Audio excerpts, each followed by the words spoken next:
ये तो गोपी जनों का भाव है अपना।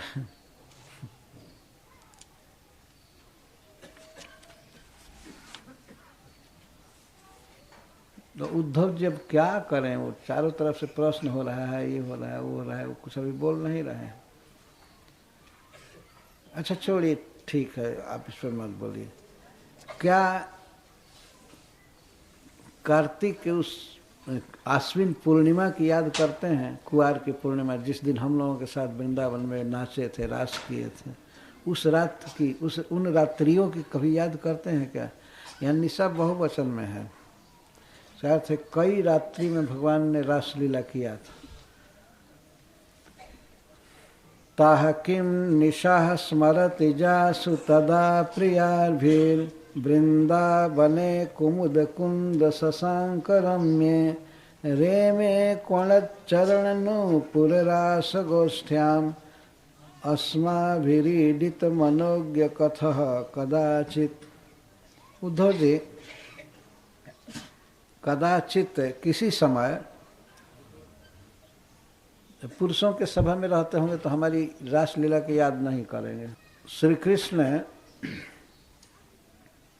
कभी, कदाचित का ये अर्थ है कि कभी आपके साथ एकांत में होते होंगे, आप अंतरंग मित्र हैं, तो कभी न कभी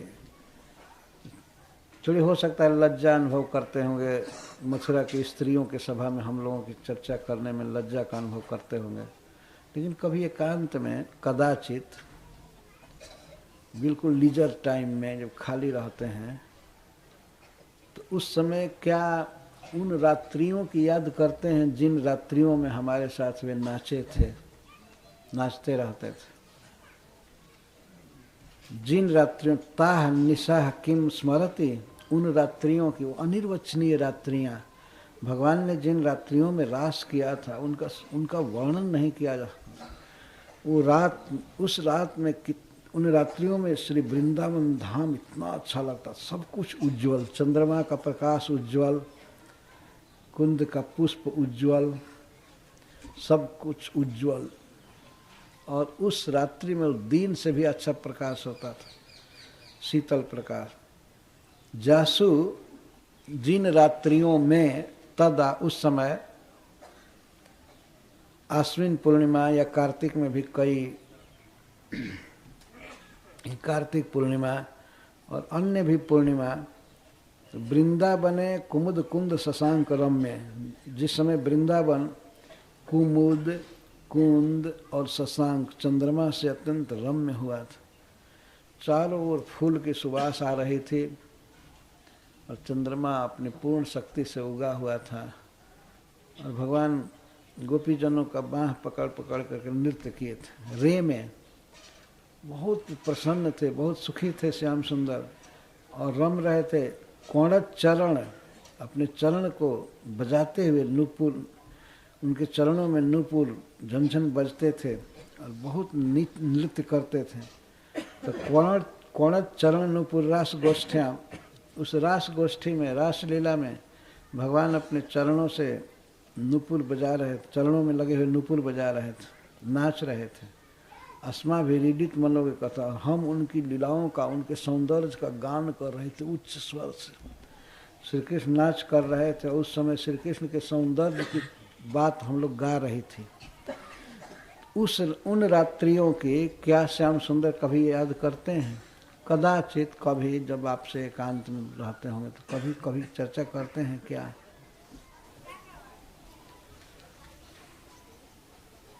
उद्धव जी तो मग्न हैं इस प्रेम सुख के का दर्शन करके, सुन करके, तो कुछ बोल नहीं रहे हैं। तो दूसरी सखियां कहती हैं,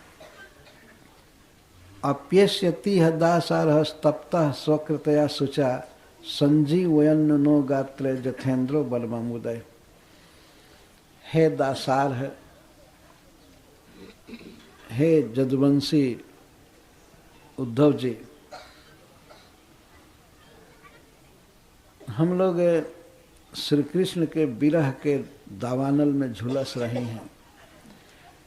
क्या कभी हम लोगों की याद करते हैं और कभी एक याद करते होंगे हमारे लिए उन गोपियों ने सब कुछ छोड़ दिया और हमारे विरह में वे रो रही हैं, मर रही हैं। कैसी ऐसी याद करते हैं कि और क्या कभी आएंगे वृंदावन? अपि एष्यति इह वृंदावने एष्यति, आएंगे क्या? कभी आने की चर्चा आपसे करते हैं कि चलना है वृंदावन, बहुत दिन हो गया, जरूर आपसे बात करते होंगे। तो क्या कभी आपसे बात कहे हैं कि हम आएंगे? और आकर के हम लोगों को शीतल करेंगे, जैसे इंद्र झुलसे हुए वन को, फुलवारी को, पौधों को हरा भरा कर देते हैं। अम्बुदय, बादल से वर्षा करके जैसे वन को हरा भरा कर देते हैं इंद्र, ऐसे क्या श्री कृष्ण हमारे पास आएंगे और अपने लीलामृत की वर्षा से हमको हरा भरा करेंगे? हम मर रहे हैं उनके विरह में। तो जैसे गर्मी के दिन में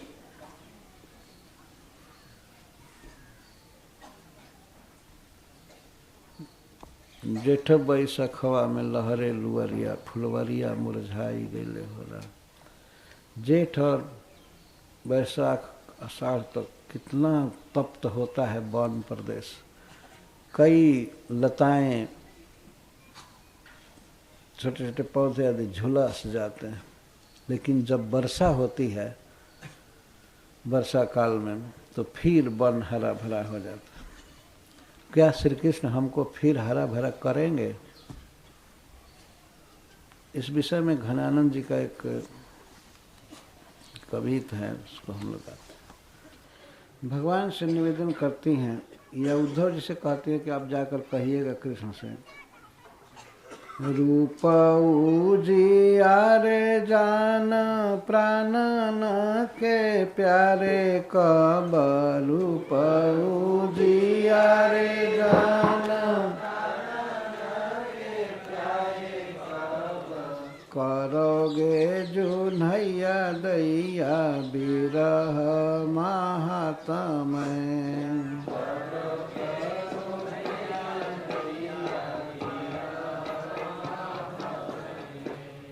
सुखद सुधाते हंसी हेरनी पीवाय पिए, सुखद सुधाते हंसी हेरनी पीवाय। ये हेरानी नहीं है, हेरनी है। सुखद सुधाते हंसी हेरनी पीवाय पिए, सुखद सुधाते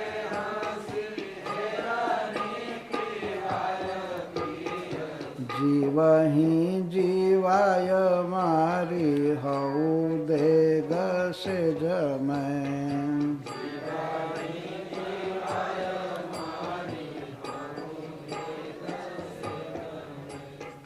सुंदर सुदेश आँखे बहुरी बसाय आय, सुंदर सुदेश आँखे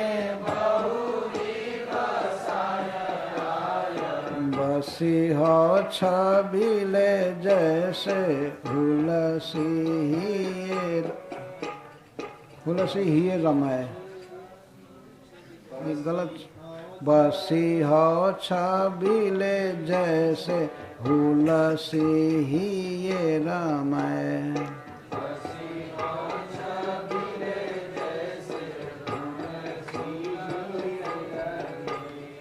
होई है सो घरी भागऊ घरी आनंद घन, होई है सो घरी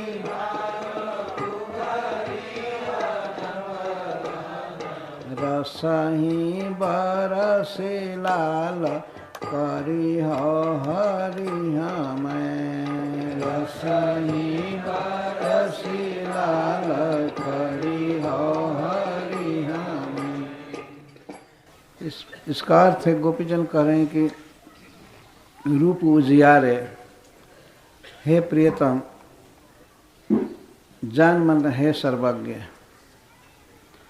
आपका रूप उजाला आपका रूप जगमग कर रहा है, बहुत सुंदर हैं और हमारे प्राणन के प्यारे, हमारे प्राणों से भी अधिक प्रिय हैं। कब करोगे जुन्हैया दैया बिरह महात्म, इस बिरह रूप के महातम में, महाअंधकार में आप जुन्हैया कब करेंगे, पर कब प्रकाश करेंगे? जब महाअंधकार छाया रहता है और चंद्रमा उगता है, इसको जुन्हाई कहते हैं। कब करोगे जुन्हैया दैया बिरह महातम है, बिरह का महातम अंधकार छाया हुआ है, कब प्रकाश करेंगे? और सुखद सुधाते हंसी हेरनी पिवाए पिए, और सुधा से भी, अमृत से भी अधिक सुखद हंसी हेरनी पिवाए पिए। कब आएंगे और हंस करके हम पर देखेंगे, हंसते हुए हमको देखेंगे। हंसी हेरनी, ये हेरानी नहीं, हेरनी। आपकी चितवन हम कब देखेंगे, आप हंस करके हम पर कब देखेंगे? पिए जियहि जीवाय मारी हो देख सब से जमाए, आप हमारे जीव को, प्राण को कब बचाएंगे, जीव को कब जीवा करके, और हमारे में जो उद्वेग है, हमारे पास दुख है, ये जमराज की तरह, इसको आप कब मारेंगे? जियहि मारी हो उद्वेग से जमाए, उद्वेग के, उद्वेग जो है वही जम है, यम है, इसको कब आप मारेंगे? सुंदर सुदेश आंखें बहुरो बसाए आए, सुंदर सुदेश, सुदेश कहते हैं शरीर को। आप अपने सुंदर शरीर को हमारे आँखों में कब फिर बसाएंगे, हम आपको कब देखेंगे, हमारे आँखों में अपना सुंदर शरीर कब बसाएंगे? और बसिहो छबीले जैसे हुलसी हिए रमय, जैसे इस समय आप हमारे हृदय में हुलस बस रहे हैं, आपकी सुंदर छवि बसी है, ऐसे आँखों के सामने आप कब आएंगे?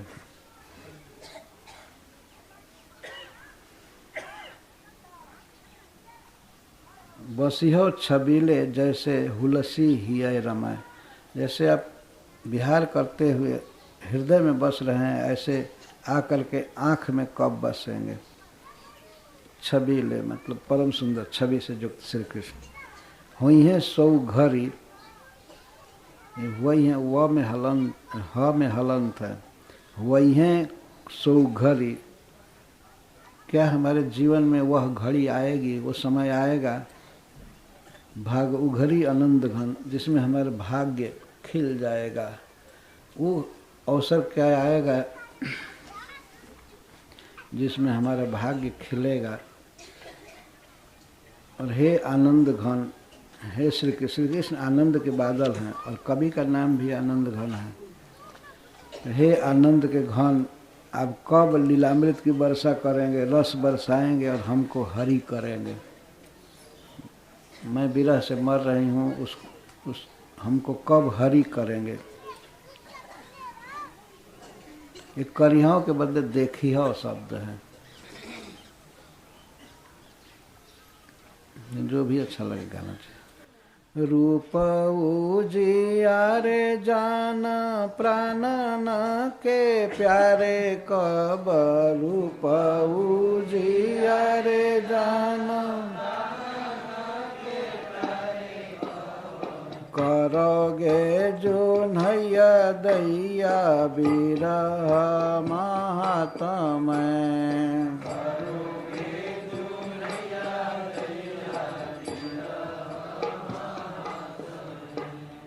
सुखद सुधते हंसी हेरनी पिवाय पिए, सुखद सुधते हंसी जीवहि जीवाय मारी हौ देग से जमै,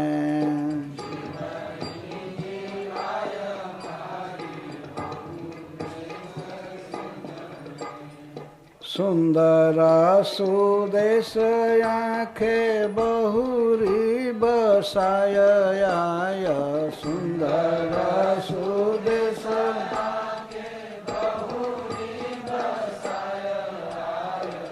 सिंह छबिले जैसे हुलसी रमै।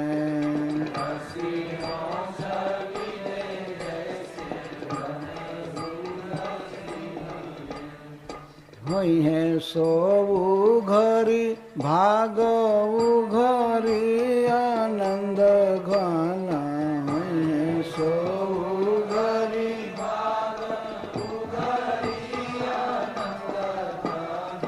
होई है सोऊ घरी भागऊ घरी आनंद घन। होई है सोऊ घरी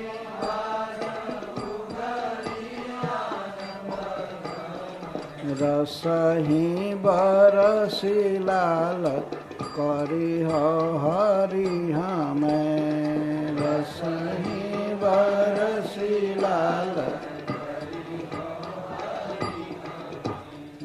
रसही बरसी लाल करी हरि हमें।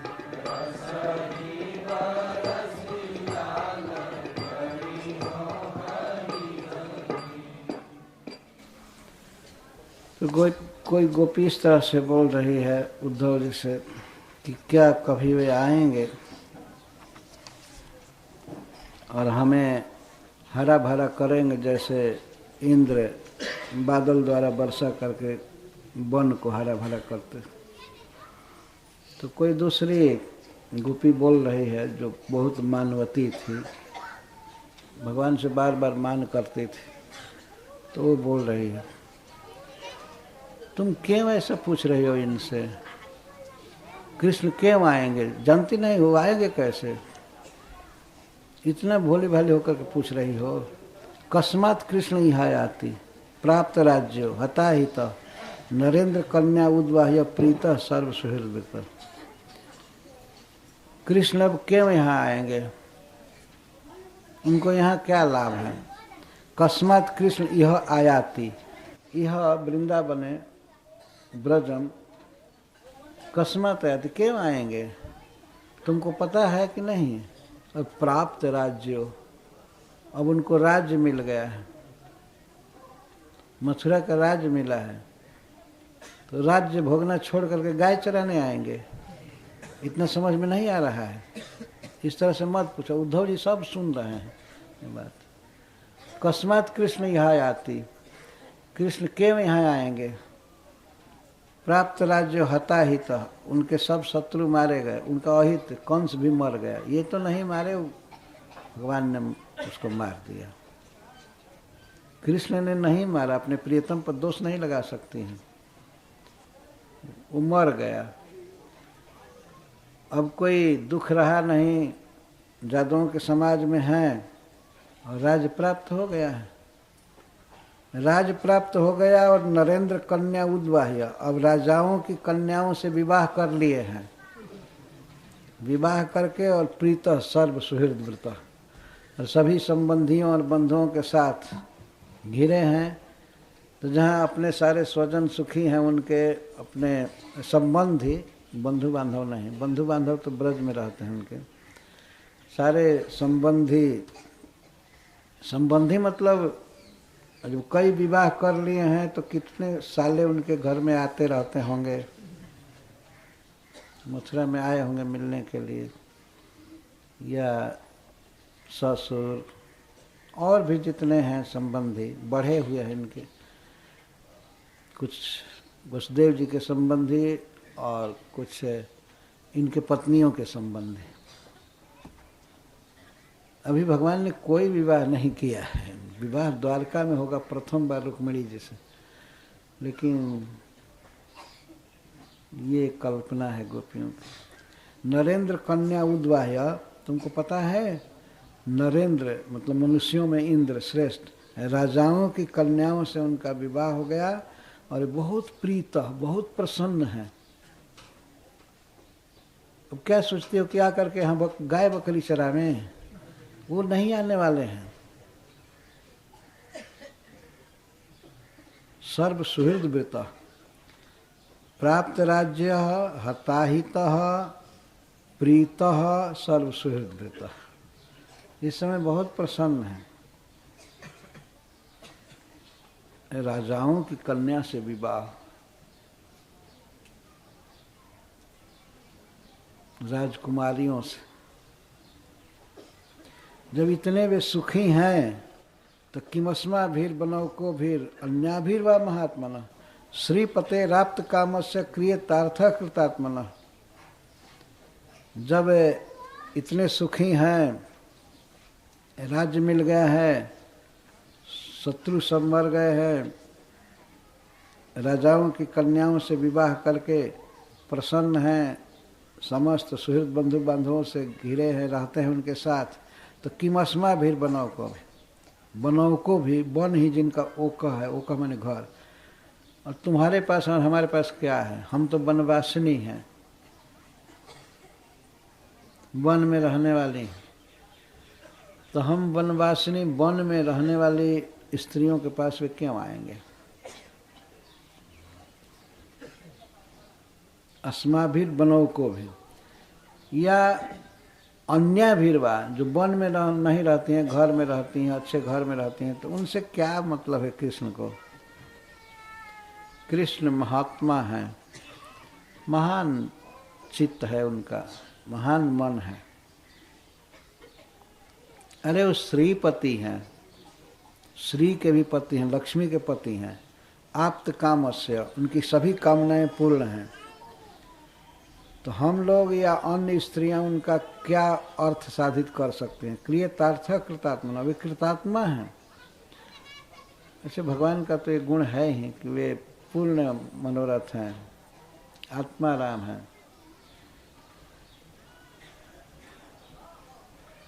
उनको किसी स्त्री से क्या आवश्यकता है? लक्ष्मी जी पर वे देखते ही नहीं हैं, रहती है बेचारी, उनके चक्कर में पड़ी है, सेवा करती रहती है, लेकिन कभी पूछे नहीं लक्ष्मी जी।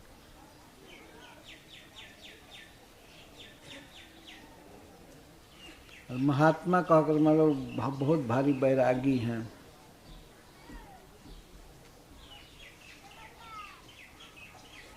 किमस्मा भी, अब हम लोगों से क्या उनका मतलब सधेगा? किम अर्थ क्रियत, हम लोग क्या कर सकती हैं? हम तो एक तो गोपी हैं, गाय की सेवा करने वाली, और दूसरे हमारा कोई घर द्वार नहीं है, वन में रहती हैं, वृंदावन में। इसके द्वारा गोपियों की महिमा प्रकट हो रही है। दिव्य वृंदावन धाम की निवासिनी गोपियां हैं।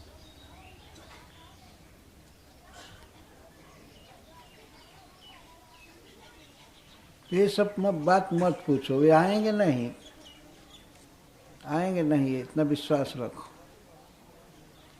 किस कारण से आएंगे? अकस्मात कृष्ण ही आ जाते।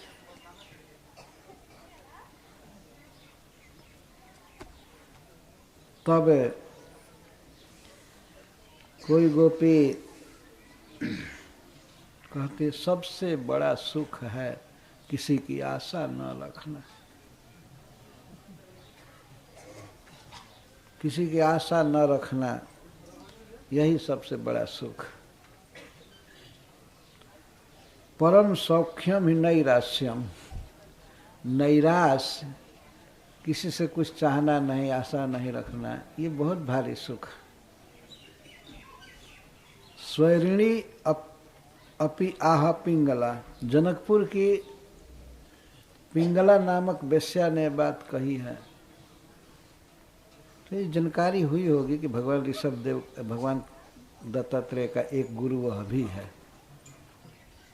गोपियों को इस बात का पता है, परंपरा से चला होगा, भगवान दत्तात्रेय के 24 गुरुओं में वो एक है।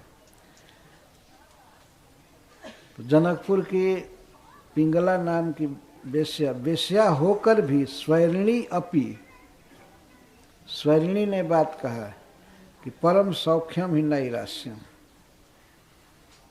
परम सुख है किसी की आशा नहीं रखना।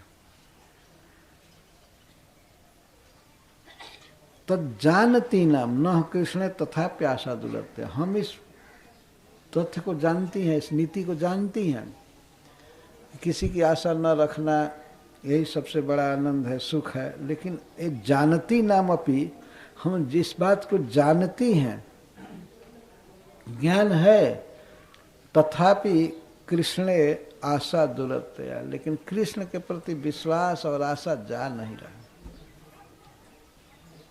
कृष्ण की आशा छोड़ देना, कृष्ण से प्रेम छोड़ देना, ये हम लोगों के लिए संभव नहीं है। जानते हैं कि इसमें दुख है, और भगवान दत्तात्रेय के गुरु ने कहा, जनकपुर की वेश्या बोली थी इस बात को, उसका नाम था पिंगला।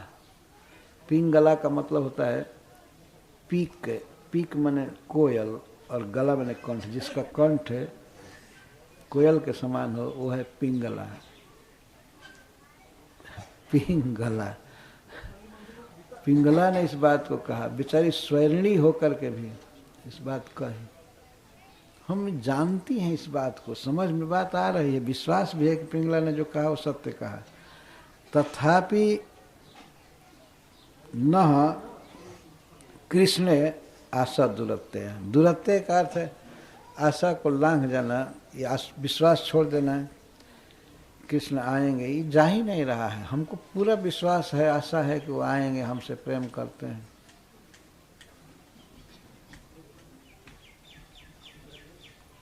तो एक आशा भी टूट जाती कि नहीं आएंगे तो सुखी कुछ होती, क्योंकि नैराश्य परम सुख है। लेकिन हे सखी, यह भी सुख भाग्य में नहीं लिखा है।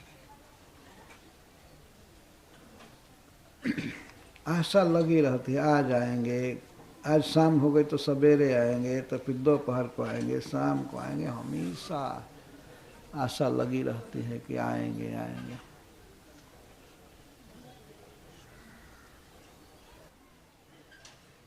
क उत्सहेत संत्यक्तुम उत्तम श्लोक संविदम। खास करके हे सखी, हे उद्धव,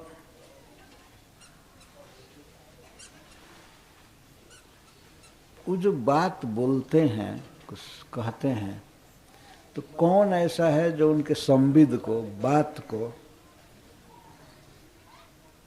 त्यागने का उत्साह कर सकता है? कौन ऐसा है जो ये सोच भी सकता है कि कृष्ण झूठ बोलते हैं, ये करते हैं? ऐसा कभी हो? उनकी बातों में इतनी मधुरता है, इतनी मधुरता है, उस पर से विश्वास हटा लेना असंभव है। और किसी के लिए, पुरुष के लिए भी कोई का अर्थ है कौन, कौन ऐसा है जो उनकी बातों पर अविश्वास करे या बातों को त्यागने का उत्साह भी करे। त्यागना तो दूर रहा, छोड़ने की इच्छा भी नहीं कर सकता, उत्साह भी नहीं कर सकता। उत्तम श्लोक संविदा, और उत्तम श्लोक हैं। श्री कृष्ण उत्तम, उनका जस, श्लोक माने जस, तमोगुण से परे है, माया से परे है, और जो तम को पार कर चुके हैं, ऐसे महापुरुष जिनके जस का गान करते हैं, या उत्तम श्लोकों में, छंदों में जिनका जस गाया गया है। बहुत सुंदर ग्रंथों में भगवान के बारे में बहुत सुंदर वर्णन है, ये अर्थ है। उत्तम श्लोक संविदम, संविदम का अर्थ है उनके बारे में जो सम्यक जानकारी दी गई है। गीता का श्लोक या भागवत में उनके विषय में कहा गया है, इनको छोड़ पाने का उत्साह कौन कर सकता है? खास करके वे डायरेक्ट कुछ बोलते हैं, बांसुरी बजाते हैं, तो उनके गीत को सुनने की इच्छा कौन त्याग सकता है? बहुत सुंदर बोलते हैं और इतना मीठा कंठ है, वे झूठी बात भी बोलते हैं तो इतना अच्छा लगता है कि उसको छोड़ने का साहस कर ही नहीं सकते। अरे जानते हैं कि झूठ बोल रहे हैं, परंतु छोड़ना कठिन है। क उत्साहित संत्यक्तुम उत्तम श्लोक संविदन अनिच्छतोपि जस्य श्री रंगा न च्योते। कुछ अब यही देखो, उदाहरण दे रही है गोपी कि श्री उनके चक्कर में ऐसा पड़ी है लक्ष्मी, और अनिच्छतः, वे लक्ष्मी को चाहते नहीं हैं। अनिच्छतः, वो इच्छा नहीं करें कि लक्ष्मी हमारे साथ रहे, लेकिन इतनी उपेक्षा करने के बाद भी, नहीं चाहते हुए भी, लक्ष्मी उन्हीं के अंगों पर रहती है और हटती नहीं है।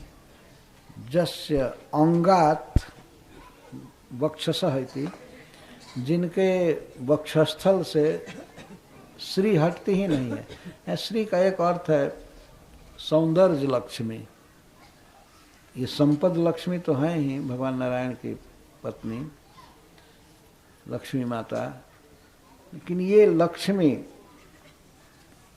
कभी श्री कृष्ण को छोड़ती नहीं। जस अंगात क्वचित न च्यवते, च्युत नहीं होती, हटती ही नहीं। तो और कौन है जो श्री कृष्ण को छोड़ दे? भले कृष्ण प्रेम का प्रतिदान करें या न करें, तो लक्ष्मी तो बेचारी पड़ी रहती है, या तो चरण में पड़ी रहती है या वक्षस्थल पर। श्री कृष्ण चाहते नहीं हैं कि लक्ष्मी उनके साथ रहे, अनिच्छतः अपि। तो जब श्री कृष्ण इतनी उपेक्षा करते हैं लक्ष्मी की, फिर भी लक्ष्मी उन्हीं के लिए बेचैन है, उन्हीं की सेवा में रहती है, बल्कि उनके शरीर से हटती ही नहीं है।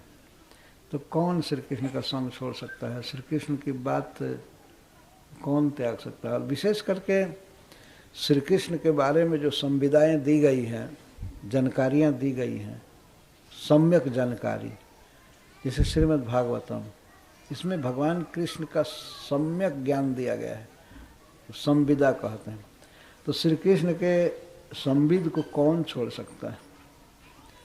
श्री कृष्ण की कथा भी नहीं छूट सकती है, दुस्तजस तत्कथार्थ। और श्री कृष्ण की बातें, चिकनी चिकनी बातें, कोई नहीं छोड़ सकता। बातें चिकनी हैं और ये भी पता है कि झूठी है, फिर भी नहीं छोड़ा जा सकता।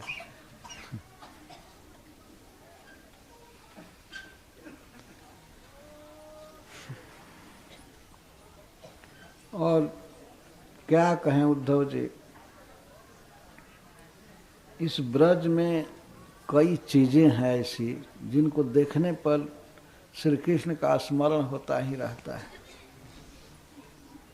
बहुत दुख है कि ब्रज छोड़ करके कहीं जा भी नहीं सकती हैं। और ब्रज में वो जहाँ लीला किए हैं वो चीजें जिस गिना रही हैं, सरी छैल बनोद्देशा गावो वेणु रवाई में संकर्षण सहाय न कृष्ण न चरिता प्रभु पुनः पुनः स्मारयंती नंद गोप सुतम बत श्री निकेत तत्पद कर विस्मर्तुम नैव शक्नुम। तो उद्धव जी ने कहा, यदि कृष्ण का स्मरण नहीं छूटता है तो कुछ उपाय कीजिए, जमुना जी के किनारे जाकर कुछ टाइम बिताइए, या गिरिराज जी के तरफ कभी समय बिताइए, घर छोड़ करके वृंदावन में जाइए, और भी जो ऊंचे प्रदेश हैं, से काम में वन है और सब, वहाँ जा करके बिताइए। तो गोपियाँ कहती हैं कि इनसे और स्मरण होता है। सरी छैल बनोद्देशा गावो वेणु रमाई में। हे उद्धव जी, ये सरिताएं, मानसी गंगा और जमुना, जब हम उधर जाती हैं तो इन नदियों को देख करके बहुत अधिक स्मरण होने लगता है श्री कृष्ण का। यही स्मरण होता है कि मानसी गंगा के तट पर बैठ करके बांसुरी बजाते थे, जमुना में जलकेली करते थे, जमुना के किनारे गाय चराया करते थे। वहीं हमको पनघट पर पानी भरने से रुकते रहते हैं, फूल चुनने से रुकते हैं, वही लीलाएं याद आती। और वृंदावन में जाती हैं तो विविध लीलाएं और रास लीला आदि का स्मरण होता है। और गाओ, यहाँ जब गायों को देखती है उसी दृश्य की याद आती रहती है कि श्री कृष्ण गाय चराते थे, गाय दूहते थे। और वेणु रवाई में उस समय जब उद्धव जी बैठे थे गोपियों के साथ, तो कुछ बच्चे इधर उधर बांसुरी बजा रहे थे।